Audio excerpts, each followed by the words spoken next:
My name is Claus Wilke. I'm a faculty member here at the University of Texas at Austin.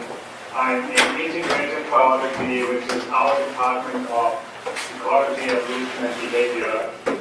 I'm actually a physicist by training, so I only pretend to be a biologist. I actually don't have any formal credentials in biology, but I show up on events like these anyway and give talks. And I'm happy that the technology works out. I've always been a bit doubtful of these video conferencing systems, but it seems that by now, finally, we actually have a good system going. So can you all hear me? Yes, yes. Not if you can hear me. Okay, good. And you can see my slides. Okay, so I'm going to talk about a structural perspective on molecular evolution. So what is the motivation? The motivation is what we've all seen over the last maybe 10, 15 years in biology is that sequencing has become extremely cheap, and so comparative sequence analysis is now center stage in not just evolutionary biology, but basically all of biology. All biologists these days think about how to compare sequences, right? So let me just quickly outline how that might work if you're an evolutionary biologist. So you have your two organisms you're interested in, let's say the human and the mouse, right? And you sequence both of them, you get the sequences, you align them, you look where you have mutations, right? So for example, there are a few non-synonymous and a synonymous mutation. So that is the data that you get, and you use that data to infer something about how these organisms have diverged, right? So they diverged about 75 million years ago from a common ancestor that looked something like this. And they represent the mutations that happened along the way, right? And then things that we commonly measure are quantities like dn or ds, so the non-synonymous rate per non-synonymous site and the synonymous rate per synonymous site. So I'm only talking about protein-coding genes. So those two quantities are the key quantities that people often look at when they study the evolution of protein-coding genes, and then people often look at the omega ratio. For those of you who are not familiar, so omega is at the, if I point at this, nobody sees that I'm pointing, right? Correct. We don't see. But I can find it. There. You can see this? That works, right? Okay, omega. Many people calculate this omega ratio, and the idea of omega is because it's the ratio of dn and ds, to first approximation, since it measures the accumulation of synonymous mutations, basically measures the mutation rate. Now we know that's not true. I've spent a lot of time of my career showing that this is not true, but to first approximation we can still work with this. And if we work with this to first approximation, then omega tells us something about selection, right? In particular, if omega equals 1, then we have synonymous mutations accumulate as quickly as non-synonymous mutations, and so that means on the amino acid level we have neutral evolution. If omega is less than 1, oops, sorry, it's difficult to move the mouse without moving slides. Okay, if dn over ds is less than 1, we're purifying selection, right? Something prevents non-synonymous mutations to accumulate, and therefore the ratio is less than 1. Whereas if the ratio is larger than 1, then we have positive selection. So for some reason, something is driving change of amino acids in certain sites of a protein or certain regions of a protein, and that might be interesting. So that was just a brief overview of what people are doing all the time, right? There's a big industry of people developing methods to estimate omega, applying it to sequence alignments, making estimations, and so on. The aspect of biology that is ignored in all of this is that the actual objects under selection are not strings of sequences, right? The actual objects under selection are proteins and other molecules. So I'm talking mainly about proteins today, a little bit of RNA, and proteins are often displayed like this, but even that is not true, right? Proteins don't look like this, proteins look more like this.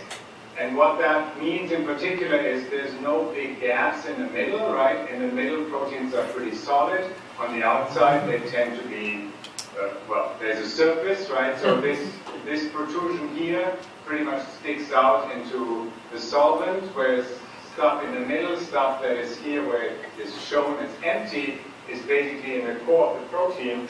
And that fact by itself means where in the protein I make a mutation will make a difference to the fate of the mutation, right? You can imagine, where's the mouse here? So if I look at the residue up here, right, on the surface of the protein, if I take a different residue, I stick it here, one with a really long side chain, the side chain sticks out like that, chances are the protein is going to be able to tolerate that, nothing is going to happen here, right?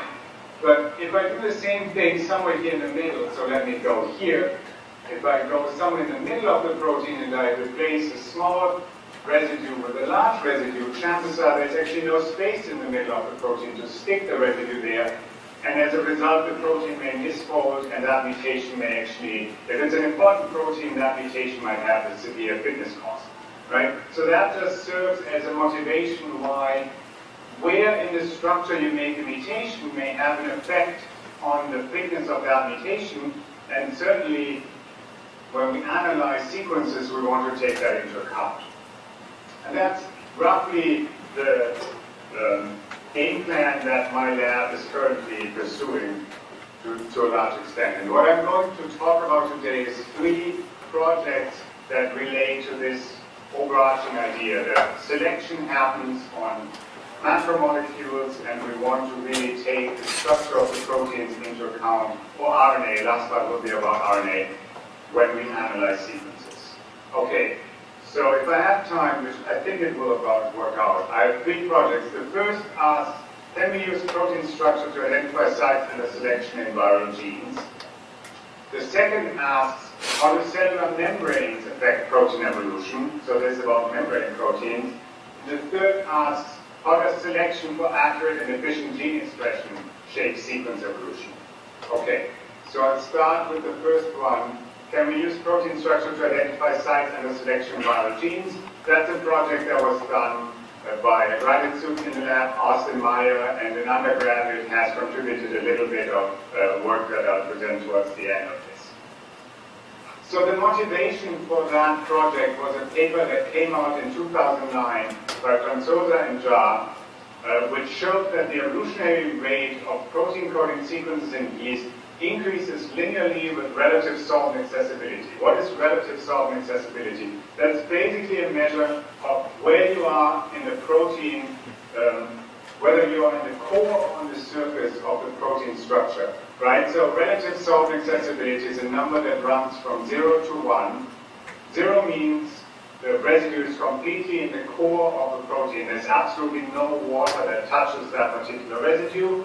1 means basically the entire residue is exposed to you in some kind of a flexible surface loop, and the entire residue is surrounded by water. This background blue here tells you how many residues are in those categories. So actually most residues in proteins tend to be buried, tend to be in the core. But as you go to the surface, fewer and fewer residues are on the surface. And what Franzosa and Jar did is they took the entire yeast genome, all proteins in the yeast genome for which they could obtain a protein structure, and then they measured, to each side they assigned where it fell along this relative solvent accessibility gradient, and then they measured the average rate of evolution, dn over ds, as a function of relative solvent accessibility, right? And they found this beautiful straight line. So the further you go out to the surface of the protein, the faster the non-synonymous substitutions happen relative to the synonymous substitutions, right? Oops, again, I cannot use the mouse and not sometimes switch slides by accident.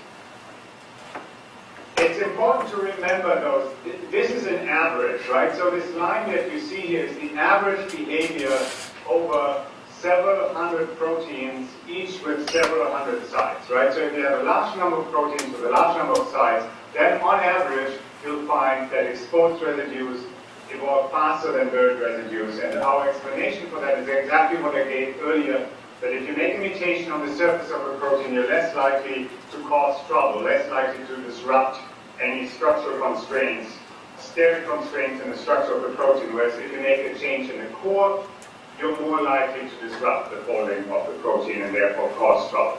Okay, so what we thought when we saw this is, well, if you have this average relationship, then maybe you can find sites that deviate from that relationship, right? So the green line is the average relationship. Now, if I find sites that are more conserved than expected, right, they have a high relative solvent accessibility, a medium evolutionary rate compared to everything else, but lower than expected. So those sites might be of interest, right? And likewise, sites that are buried and evolve faster than expected might also be of interest, right? And that might be a more sensitive method than just finding sites with omega above 1, which typically tends to be somewhere up here. So the next graph shows that in a little more detail. So this was our original idea. As always, life is more complicated than you originally envisioned it. So let me try again. So we have omega equals to 1 here. So any conventional method to find positive selection will find these sites up here, right? And our question is, can we find things down here that are deviating from our baseline expectation? Now, it turns out when we look at actual proteins, and I'll show you that in a second, the baseline expectation seems to be something like this. So we have this trapezoidal shape, which I've called the structurally constrained neutral baseline. So that is, so even though RSA may be low, for example, there's still sites that evolve fairly slowly and sites that evolve faster, and likewise, even though RSA may be high, there's still sites that evolve slower and sites that evolve faster. But if we can identify this region, then we might still be able to say, well, there's this other region of sites that are more variable than expected and more conserved than expected. Okay, and so we executed this idea on 2 influenza proteins. It's hemagglutinin and neuraminidase. So this graphic here on the right shows you the influenza particle, influenza with 7 segments, right? 1, 2, 3, 4, 5, 6, 8. 7 or 8. I should know this, but I forgot. Sorry. Anyway, the hemagglutinin is on the surface. It's what is responsible for binding with the surface receptors that are sialated. So there's a sialic acid that sits on the cell surface receptor. The hemagglutinin binds to it, and that's what allows the influenza particle to enter the cell and cause infection. So if you've heard of the avian flu, the H5N1, or the swine flu, the H1N1, or the traditional human flu, the H3N1. So the H stands for hemagglutinin, right? And the N stands for neuraminidase, because those 2 proteins basically determine what kind of cell types a particular virus particle can infect. And so that's why we study the evolution of those proteins, because they tell us something about under what conditions maybe an avian influenza strain could infect humans, or vice versa, though we're not interested in the vice versa as much. Okay, so remember, because we'll talk about this later, the hemagglutinin has to bind the sialic acid to get into the cell. And then the neuraminidase keeps the sialic acid from the receptor that allows the particle to actually be fully integrated into the cell. Okay, so we start with hemagglutinin, and we say, okay, let's look at the evolutionary rate of each site in hemagglutinin as a function of the relative solvent accessibility. So the first thing that you may notice here, so here we have dN over ds, here we have relative solvent accessibility. Now each dot gives you 1 position in the protein, right? We have 1 dot per site, and you see immediately it's not a nice straight line. Right now it's just a big mess. So that's where I said real life is always more complicated than you initially envisioned. Also, hemagglutinin, you can see, has a large number of sites that fall above 1, right? But 1 is here. So all of those sites, conventional methods would have identified as being positively selected. So what I'm showing you here is basically using a conventional method of calculating dn over ds per site and then plotting it versus RSA. One way in which you can think about that is that we pose a prior, and our prior is homogeneous, right? We do not assume that RSA has any effect on what kind of evolutionary rates we see. And so what Austin did is he developed this method that allows us to impose a different prior. So for example, something like this, where we assume that the evolutionary rate should increase slightly with RSA, and we actually fit the extent to which it increases. And what you find, so here I have this delta AIC. The lower delta AIC, the better the model fit. So this model actually fits better than this model. So if we use this kind of a prior, we get a slightly better fit, which tells us that indeed these sites evolve slightly faster than these on average, and that was just hidden in this graph here. We can use a different prior, something like this, that fits again better than this one, and that really emphasizes this diagonal trend, right? You see much more of an increase now between dn and ds and RSA. Well, now it turns. Well, I want to know why the data are different. The data are different because we're using basically a Bayesian model, and the result that we get depends on the prior that we impose. And also, it's not really a prior, it's more complicated, and I'm just telling you it's a prior because otherwise I'd spend an hour explaining the model, and it really conceptually gives you the right idea of what's going on. Remember, our original data is sequence data, right? And now I have to make the best estimate of what individual rates at individual sites are. And those points here are not data, right? Those points are estimates of what I think the rate of evolution is at that site, and different methods can give me different estimates, right? I saw a big the light went off. Was that okay? Does that make sense? Okay, I see some people not. Good. So, it turns out the best prior is a mixture between this one here and this one here, where we actually have this trapezoidal shape. And the interesting thing is, if you look at this result here, it really looks fairly similar to this. There's this shape here also, right? But it comes out much clearer here. Right? Here is this clear bulk of sites, and then a few sites that stick out. And here, in hindsight, if you know it, you can sort of see the same sites here, but if you just were given this, you probably would not have seen this distinction, right? Okay, so this is statistically by far the best fitting model. Okay, so let's look at this in a little more detail. So these dashed lines, for now, we just draw them in by hand. We have some plans on how we can make this more quantitative, how we can train a system to determine which sites are the bulk and which sites are not, but for this paper we didn't do that yet. The point is, we'd be interested in the sites above this dashed line and below this dashed line, right? So these are the sites that evolve relatively fast given the RSA, and these are the sites that evolve surprisingly slowly given the RSA. Now, unfortunately, with hemagglutinin, most of these sites are also sites that have an omega above 1. So, I mean, you don't know this ahead of time, right? I was looking for a case where we have more sites here, but it didn't quite turn out that way. Anyway, so those are the sites. Now, the first thing we did is we said, okay, let's go to the structure of the hemagglutinin. This is a structure. Hemagglutinin has this stalk-like structure. Here at the bottom is the viral particle, and up here is the cell that the virus binds to. And this here is the sialic acid, so this is connected to the cell, right? And so this is the active site of the hemagglutinin. What I'm showing you on the left is the actual hemagglutinin trimer. So hemagglutinin is trimeric protein, and here on the right is just a single subunit of these 3 hemagglutinin pieces that come together. Okay, so the first thing that we said is, since we know that this is the active site, and that this here is mostly just a spacer, right? This stalk primarily is needed to move this away from this, which is the viral surface.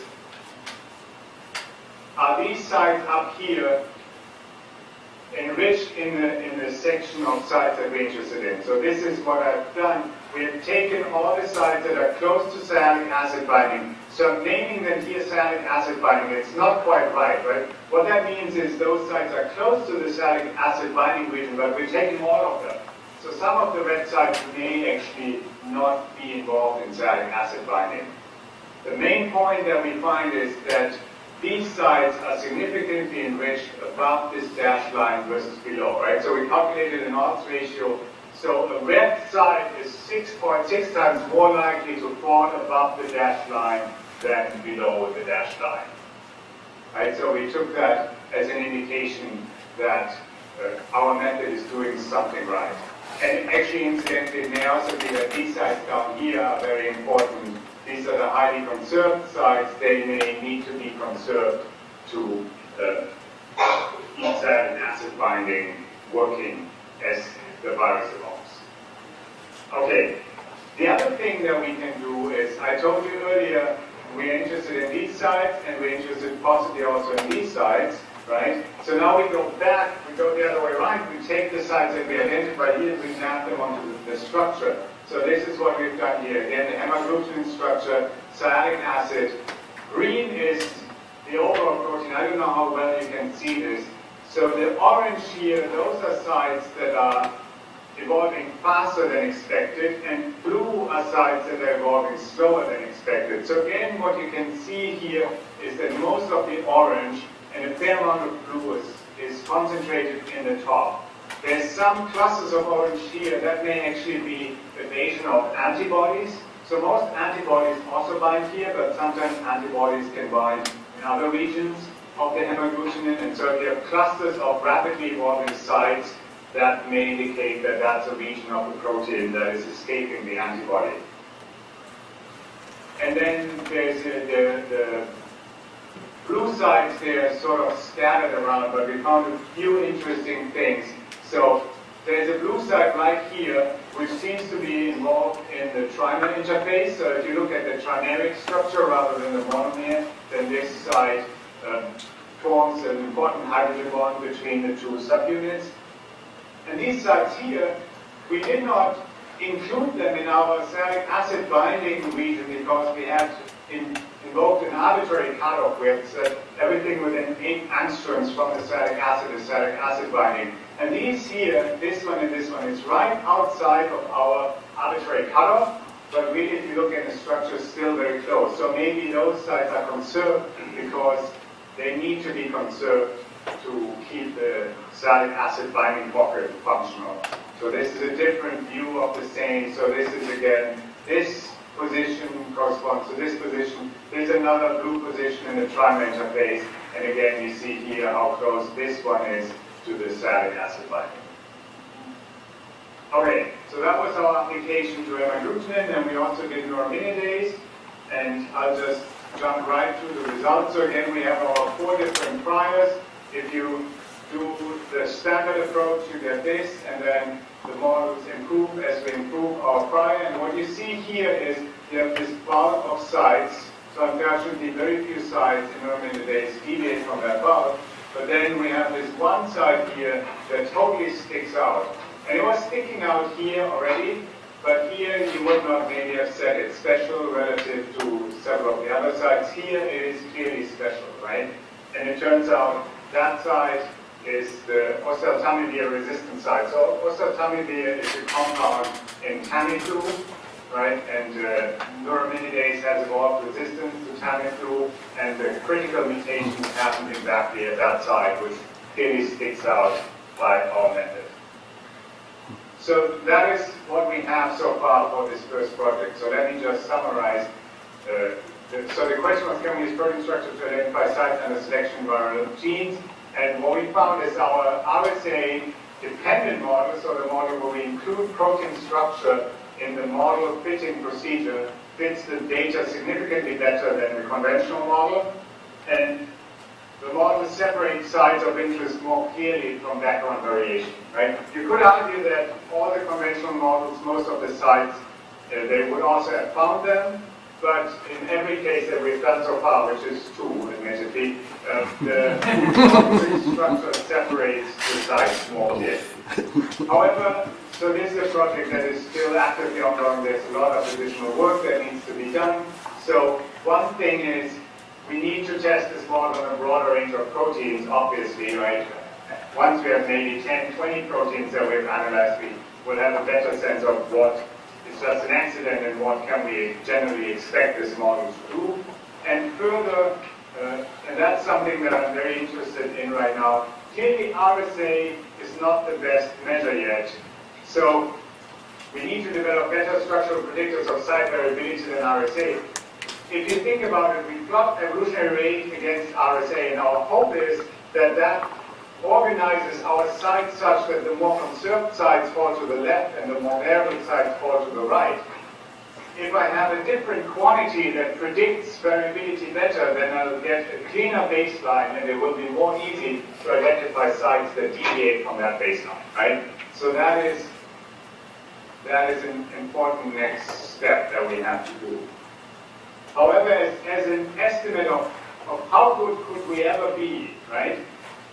So basically the idea is, if I have the structure of the protein, can I, with some sophisticated computation, predict how fast individual sites evolve? Well, one way of sophisticated computation would be I take the same protein, I evolve it in a different population, and I see which sites evolve rapidly and slowly, right? And nature has done that for us in influenza, right? I can take, for example, the human H3 hemagglutinin, and I compare it to the avian H3 hemagglutinin, right? So each dot is one site, it's the same site. Here I've got the human dn over the s, and here I've got the avian dn over the s. And as you can see, there's actually a lot of noise, right? Between human and avian, I can only explain 20% of the variation in avian with human, or vice versa. Between human and swine, it's about 50%. So that tells us something about how good we can ever do, right? I cannot really expect to ever develop a computational method that predicts evolutionary rate variation better, just purely from structure, than this comparison does, right? However, currently we're only at about 5 to 10% variation explained when we use RSA, so there's definitely room for improvement. And so our question currently is, can we use computational models to reach something like 20% or even 50%? Okay, that was the first project. The second project is very similar but a different system.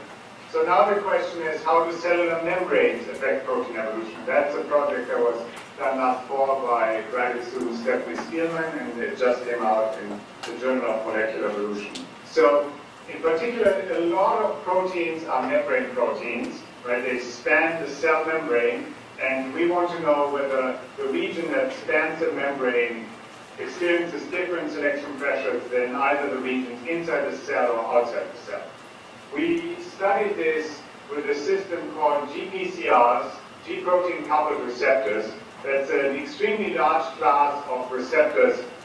Basically, as Stephanie says, anytime you wake up and breathe, thousands of GPCRs are doing their work in your body. So serotonin receptors, histamine receptors, most of our smell and taste receptors are all GPCRs, right? We have hundreds of those. What we did is we took 355 GPCRs for which we could get good Mendelian alignments. That means we got at least 10 sequences, and then we subdivided them into a portion inside the cell. So this here is the cell membrane. I don't know if you can see this. Portion outside the cell, and then the transmembrane region. So all GPCRs have these 7 PDCs that span the membrane. And it turns out that we can predict this from sequence. So if you give me a sequence that is a GPCR, I can directly computationally map it to the structure. And this here shows you the result of the mapping. The blue regions are the ones where our mapping is uncertain, so we exclude those. And so every time when our mapping is certain, it actually also is correct. Okay, so what do our results look like? Again, we make these plots of omega per site. Now the difference is, so now I'm not plotting this against RSA, now I'm plotting it against site index, so that's basically just numbering the protein from 0 to 360 or however many sites this protein has, right? And you can see the organization of the GPCR here. So the first part here is outside of the cell, then you have the transmembrane helix, then you're inside the cell for a little bit, transmembrane helix, outside the cell, transmembrane, inside the cell, and so on, right? And what you see, first of all, there's actually a fair amount of positive selection in this particular case. Omega equals to 1 is indicated here. And also, we see several sites in the transmembrane with positive selection, even though if you squint and you look at the overall pattern, you may see that the transmembrane is more conserved than the extramembrane regions, right? Overall, on average, the red dots are closer to the bottom. Nevertheless, the highest red dots are actually, in this case, above the highest yellow green dots. So that will be important in the next slide. So this is one case, one scenario, right? We looked at this statistically, we're at 359. So actually one other thing that I need to say, extracellular and intercellular, again, if you squint, you don't really see much of a difference here, right, between extracellular and intercellular. And we statistically tested that. We did not find a significant difference between extracellular and intercellular. So from now on, we throw them together. So that leaves us with, we have extramembrane and we have transmembrane, right? Extramembrane is either outside the cell or inside the cell, and transmembrane is in the membrane span. And what we're plotting here is the average omega for those regions for each of the 359 GPCRs, right? So this one here is very conserved, both extramembrane and transmembrane. This one evolves quite rapidly, both extramembrane and transmembrane, right? So there's a correlation. In general, if the extramembrane evolves fast, the transmembrane evolves fast, and vice versa. But you also see that overall, the cloud of points is below the straight line, right? So that means that transmembrane tends to be more conserved. So that is something that the literature says. If you go to previous papers, they will say transmembrane regions are more conserved than extramembrane regions. Now what we found is it's a little more complicated than that. Because you may remember from the previous slide, well, there were positively selected sites in the transmembrane, right? We calculate the coefficient of variation. So now we take the standard deviation of omega and we divide it by omega. That is actually higher in the transmembrane than in the extramembrane, right? So this leaves me with the statement, transmembrane regions are more conserved but experience more site-to-site variability, right? On average, they're more conserved, but there's also individual sites that are positively selected, and so on a site-to-site basis, there's more variability in the transmembrane than in the extramembrane. And the reason for that is always, as a computation biologist, you do this analysis and afterwards you go, well, maybe we should learn something about these proteins that we just studied.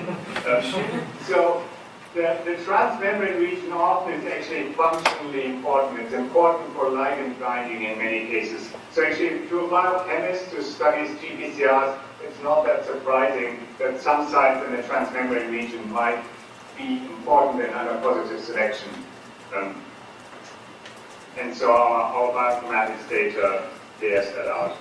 Another observation that we made is we looked at olfactory and taste receptors, and they systematically are among the fastest evolving GPCRs, right? So if we map them here, this is the average of all the transmembrane average omegas, and this is the average of all the extramembrane omegas, average of all the transmembrane omegas. Almost all olfactory and taste receptors are above average, both transmembrane and extramembrane. So you could make up a story there that this has something to do with rapid positive selection for animals to evolve to new food sources maybe, recognizing mates, and so on. I'm not sure I believe these stories, but if you believe those kinds of stories, here are the data that you can use.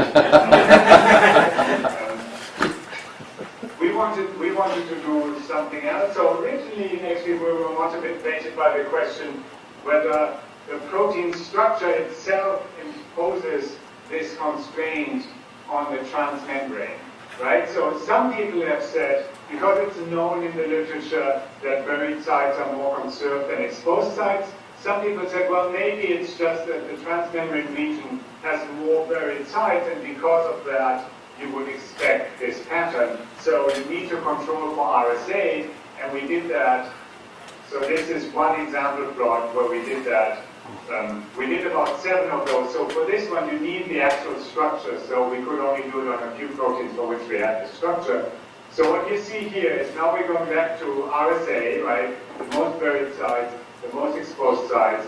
Omega plotted here. Each dot is one site in the protein. The red sites are the transmembrane sites. The yellow sites are extramembrane sites. And the RSA, so this is important for your conceptual understanding. The RSA in this case does not worry about whether there's a membrane or not. So it only worries about solvent accessibility due to there not being other residues that belong to the same protein, right? So these sites here are exposed relative to the rest of the protein structure, but they're exposed then to the membrane environment rather than to water, right? Whereas these sites would be exposed to water. Anyway, the main point is you can see this positive trend, right? Exposed sites evolve faster than buried sites, but you also see a systematic shift between the red and the yellow sites, right? All the yellow sites are systematically higher than all the red sites, and we ran the regression, and it's statistically significant. There's a statistically significant shift between the red and the yellow, and that shift cannot be attributed to the relative solvent accessibility. That shift needs to be attributed to the actual membrane environment, right? So that's why the summary statement says the transmembrane conservation is not caused by intrapeptide contacts. It is caused by the actual membrane. Okay, so let me summarize this. So how do cellular membranes affect protein evolution? We have found that transmembrane regions are more conserved than extracellular regions. We've found at the same time that transmembrane regions have more site variability, and our explanation for that is that we believe that so conservation comes because you do have to be a little bit special to survive in the transmembrane region, right? We need these special helices and they need to be conserved, but a few of those sites are on the surface of the helix and are involved in ligand binding or other important functional activities, and those might be sites under positive selection. Okay, we've also found that the increased conservation in the transmembrane region is actually due to the membrane and not to intraprotein contacts. And do you have one more? Yes. Olfactory receptors evolve faster than other GPCRs. Okay, that was the second project, and now the third project. Oh, sorry, I have one more point. Extensive positive selection within the membrane environment. So that's basically like the second point. I already made it. Okay. Third and final project, and I think I just have enough time for that. How does selection for accurate and efficient gene expression shape sequence evolution? So that question as a whole is something that my lab has done a lot of work on. We're not doing that much of it currently, but we did a lot of it from 2005 to 2011, roughly. So some of the things that we found, and anybody who has heard me give a talk during that time period has heard about that. Selection brings protein misfolding imposes major constraint on sequence evolution, and it was mostly work with Alan Drummond around 2005 to 2009. And then we found that selection against translation errors shapes synonymous codon choice. There was also work with Alan Drummond and work with my first postdoc, Tom Zhu, did a lot of that. And then the most recent work in this overall topic showed that selection for efficient translation initiation reduces mRNA secondary structure stability near the start point. So there's an earport, but that's the project I'll talk about. So if the sentence doesn't yet make sense, hopefully it will in about 10 minutes. Okay, so I'm going to talk about this. This is motivated by a paper that was published in 2009, Josh Plotkin's group, Kabla et al. in Science. What they did is they wanted to know how codon bias affects protein expression, and they generated, so actually the data I'm showing you is our data. So I'm first describing what they did, and then I'll explain the data that I'm showing. They generated a library of green fluorescent proteins encoded with different synonymous codon choices, and they wanted to know which codon choices made the GFP be more highly or less highly expressed. And what they found is that reduced stability of the mRNA secondary structure at the start codon was the best predictor of expression. And what does it reduced stability mean? So this is an example here for E. coli. Down here, I go downstream along the coding sequence of the gene, right? So position 1 is the start codon, and then position 21 would be nucleotide 21, nucleotide 41, nucleotide 61, and so on. And here I have a z-score which measures how stable the secondary structure of the messenger RNA is compared to what I would expect it to be. And the arrow goes this way, so the higher you are, the less stability. That's a physics convention. Physicists are weird. They say negative numbers mean stability and positive numbers mean the opposite. So what we do here, so it says window start position, right? We take a small window, in this case of 30 nucleotides, so basically from here to about here. We take that window of nucleotides, we fold it computationally, we measure the stability, and then we do a bootstrap analysis where we say, okay, what stability would we have expected? And then we calculate the z-score. And so this z-score in the first window here is significantly, so this is the error bar on the z-score if you do it over the entire E. coli genome. So this is significantly less stable, right? Right at the beginning of the start codon. Here you go a little bit downstream, still significantly less stable. And then once you're past the first 30 to 40 nucleotides, the effect basically goes away. And curiously, then further downstream, you tend to be more stable than expected by a little bit. Right? I'm not going to talk about this. I'm just going to talk about this. So that was basically the Kabla result, and they had some experimental results that showed that this reduced stability correlated positively with increased expression level, right? So if you had a gene that didn't have reduced stability, that was maybe here, then the expression level of that gene was lower. Expression level is measured by amount of protein produced. What we wanted to know is, so when Kudla wrote this paper, they had just done E. coli, right? That was the only organism for which we knew that likely that was the case. So we wanted to know how general of a result that is. So my postdoc, Tom, did 340 species, so that is this result here. So now each point is one genome in this case. And what we plot here is, I'm plotting again these z-scores. So along the x-axis is the z-score for the first 30 base pairs in each coding sequence on average. So we average over all genes in the genome. And this is further downstream, right? This is nucleotide 91 to 120. What we see, if we first look here, nucleotide 91 to 120, almost all dots are slightly below 0, right? That's this effect that you just saw, that further downstream you're a little more stable than expected. Notice how basically that's true for every organism that we look at. Right? Bacteria, archaea, fungi, plants, insects, fish, birds, mammals, everything. Exactly the same location. So that was somewhat surprising that they would all be basically the same.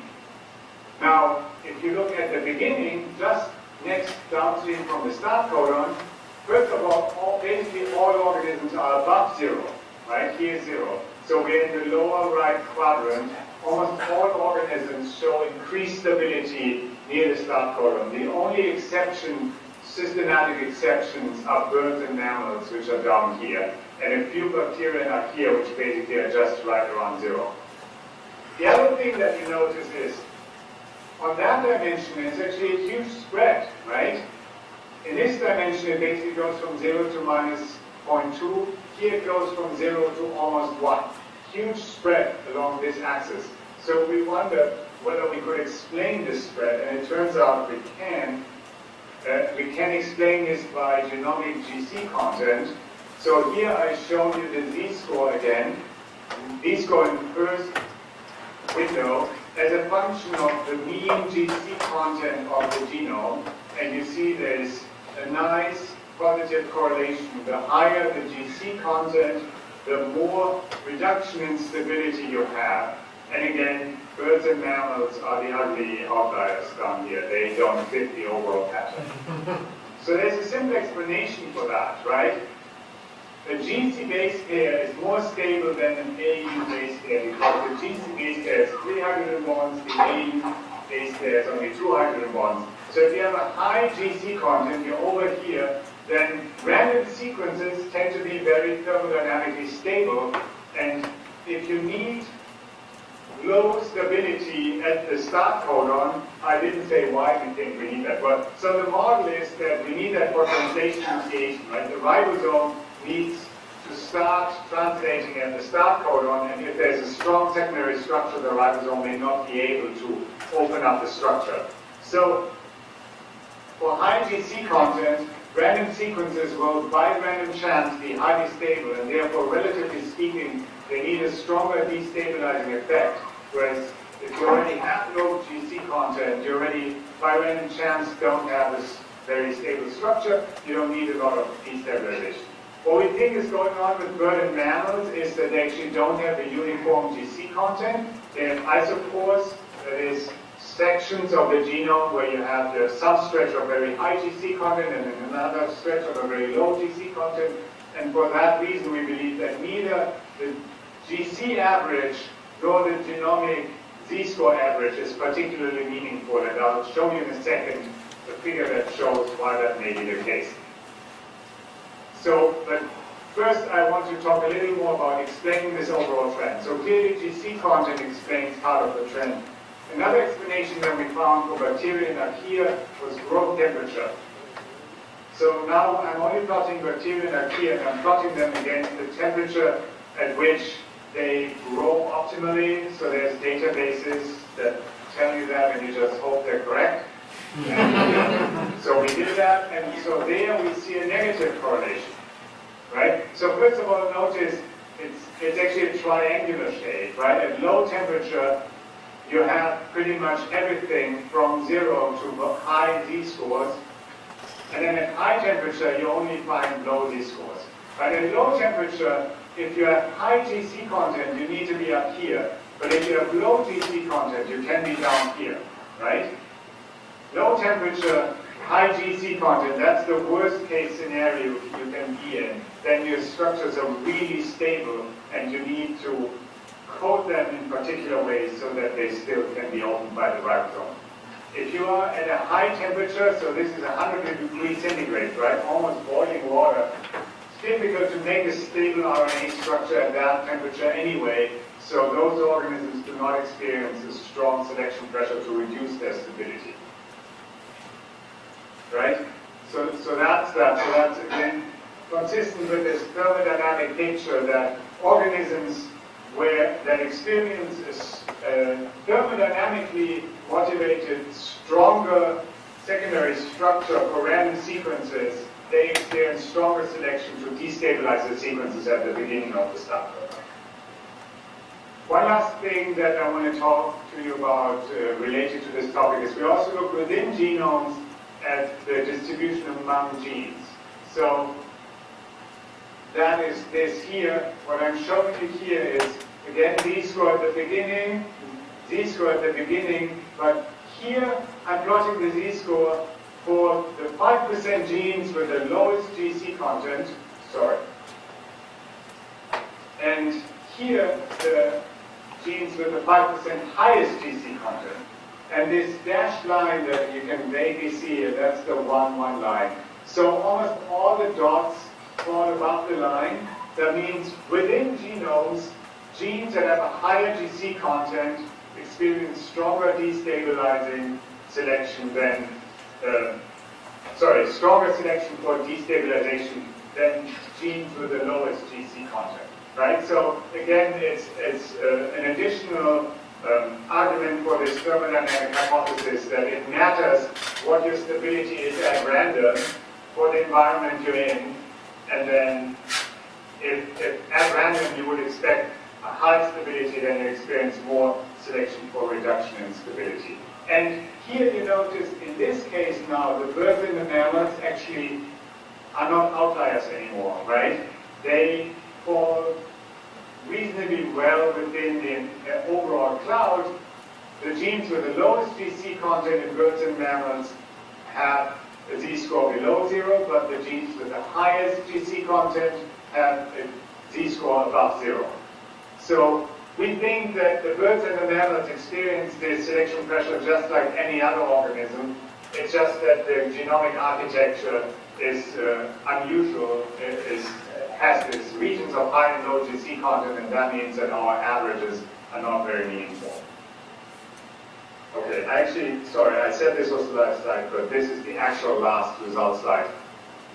So if it is true that we need reduced secondary structure stability for an efficient gene expression, then we could expect that functional genes and pseudogenes look different by this measure, and that is the case. So we did this analysis in E. coli that was done by Thomas Keller, a graduate student in the lab who graduated last year. So again, the z-score, and we categorized all genes in E. coli into 4 categories. Known genes, those are genes where basically we know what they do. Conserved genes, those are genes where we don't really know what they do, but they're evolutionarily conserved as other bacterial species that have homologous sequences, and therefore we assume that these genes do something useful. And those two really are 95% or more of the genes in E. coli. Unknown genes are genes where we literally have no idea. The sequence looks like a gene, but we have never seen it anywhere else. We have no idea what it does. And then we have pseudogenes. That's genes where we know that they're not functional anymore. They used to be genes, but now they've lost the start codon or something like that. And what you can see is conserved and known genes are significantly above 0 in the z-score. Pseudogenes are just around 0, not significantly different from 0. And the unknown genes statistically look basically just like the pseudogenes, right? So we take that to mean that probably most of these unknown genes, so the basic biological question here is, are the unknown genes more likely to be conserved genes actually or pseudogenes actually, right? And this result would suggest that they're more likely pseudogenes than conserved genes. Okay, so let me summarize this project. Eukaryotes, bacteria, and archaea all have reduced mRNA secondary structure stability near the start codon. The stability reduction increases with increasing GC content and decreasing growth temperature. The effect is likely caused by selection for efficient translation initiation, and genes of unknown function in E. coli are likely to be pseudogenes. Okay, that was the work that I had. These are all the people in the lab currently and former people I've highlighted, people in yellow who contributed to the specific project that I presented, and I have a few minutes for questions. Thanks.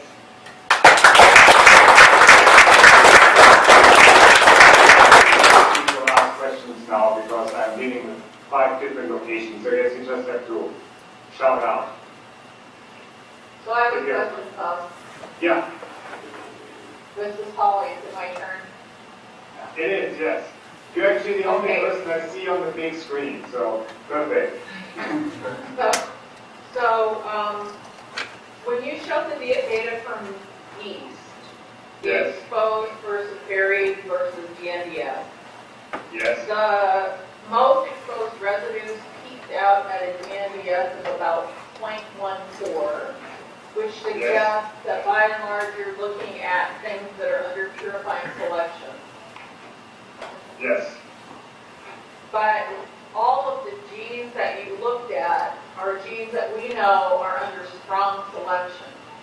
So the beauty beauty of this method that you are proposing is to be able to find residues under selection that don't have the NDS over 1.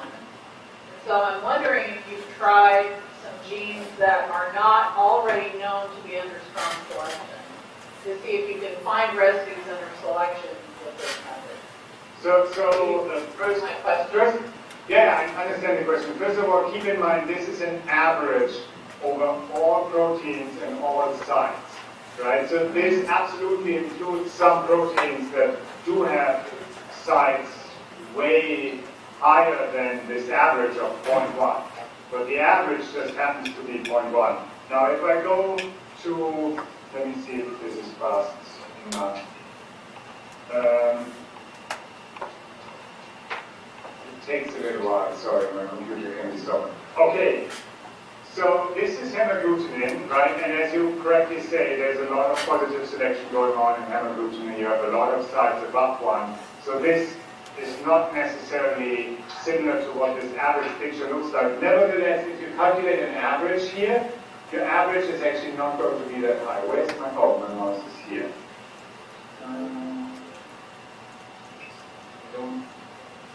There's my mouse. Okay, the average would be somewhere around here because actually most sites are down here.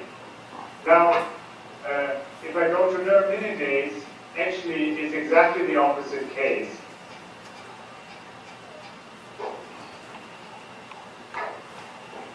Most sites in neuraminidase, so actually we have almost no sites above 1 in neuraminidase. So in a way, neuraminidase should have been the perfect example where traditional methods don't show us much, and this method might show us additional sites that we wouldn't get. Unfortunately, neuraminidase just has this gap here. Does that make sense? So of course we have to look at more. I still think you're looking at things that we know are under very strong selection, and I would be interested. So what I think is interesting about this method is that it has the potential to pick up sites that the NDS cannot pick up. And so I'd be really interested to know if you've done some genes that, all of the examples that you showed are things that we know are classes of proteins under strong selection. So I'm interested in this slide to... No.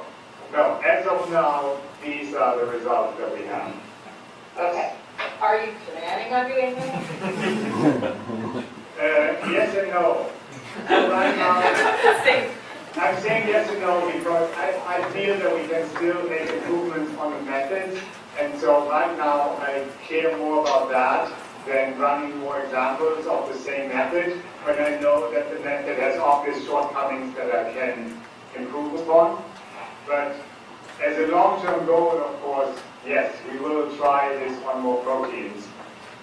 But we immediately right now have so many ways in which we're not happy with the method that we want to do that first, basically. That's the answer for now. Okay, but if you want to run some of those, you're more than welcome to do so.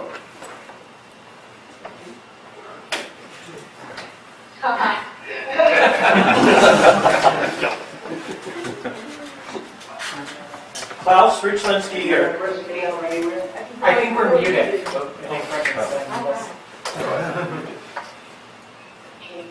Hold on. Hi, Klaus. Hello, Rich. Yeah, so I was just kind of curious about how you actually implement these trapezoids. So you sort of have the main diagonal, and then it's sort of like the slope off of the diagonal being steeper at one end of the trapezoid than the other. Is that right? I'm just trying to figure out how many parameters are actually in this model. I know the AIC takes that into account. I'm just trying to sort of, for my own head, wrap around what you're doing. Yeah, so basically, the way we're doing it now, and we're thinking about better ways of doing it, but so here what we're doing is, are you familiar with the random effects model that fit separate site categories to the data? Roughly, yes. Mean anything to you? Yes. So basically what we're doing here in the case without any structure is basically fitting horizontal lines, and then each side ends up as a weighted average over the few categories that we fit to the overall data, right?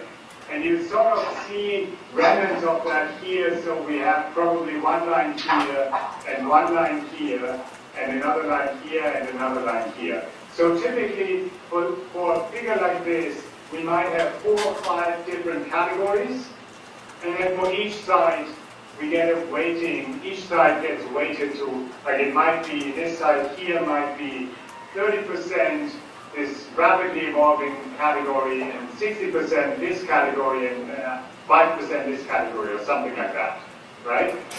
So that's the model without structure. It basically fits horizontal lines. And now what we're doing to get this here, we say, well, what if the lines are not horizontal? What if they have a slope, right? And so here we have one slope, and again, different intercepts. So this model relative to this model actually adds only a single parameter. And this model here only has slopes but doesn't have intercepts, right? So this model here might actually only have about as many parameters as this one. I think this one here has 4 different slopes, and you can sort of see them here, right? 1, 2, 3, and this one is another one, 4. And then this model here we have variable slopes and variable intercepts. So this model here has about twice as many parameters as this one. So if this model has 4 parameters, this model might have 8 or 9 parameters. So it's not that many parameters. So each parameter also comes with a set of probabilities, but still, because it's a random effects model, it's a small number of parameters that we need to add to go from this one to this one. Did that make sense? Yes. Okay. Question from MSU. So one of the limitations of structures is that it's kind of a snapshot of something that's in motion and can exist in different states or can form complexes with other proteins. And so I'm wondering if you have a feel for the properties of amino acids change between these different states, and how does that sort of affect your interpretation? So that's a great question, because that's exactly one of the things we're looking at right now. So that falls under the question of, are there better quantities than RSA? And what we're doing, for example, right now, I don't have any results yet, but I can tell you that it's in the works, is that we take protein structures, we put them in molecular dynamic simulations to see how much particular amino acids move around in space. And then we'll see whether, if we, instead of plotting it against RSA, say plot it against the variability of the site in space over time, would that give us a better predictor? Or other things that we can look at is we can take homologous structures from the PDB and we can say, okay, how similar or different are these structures at different sites, right? And derive statistics from there and ask whether that would give us a better predictor than RSA. And ultimately, I suspect what will give us the best results is a combination of those, right? You could think of it as a regression problem where you have multiple predictors. You might have RSA, and you might have like fluctuations from molecular dynamics, and you might have structural conservation from the PDB, and other things that I can't even think of yet. And you might all want to weigh them together to get a predictor of the evolutionary rate, and then when you plot the actual evolutionary rate against that prediction, then hopefully you get an even cleaner separation of sites that are just structurally constrained versus sites that have some functional constraint. But that's, at this point, that's our plan for the future. Unfortunately, I don't have these results yet.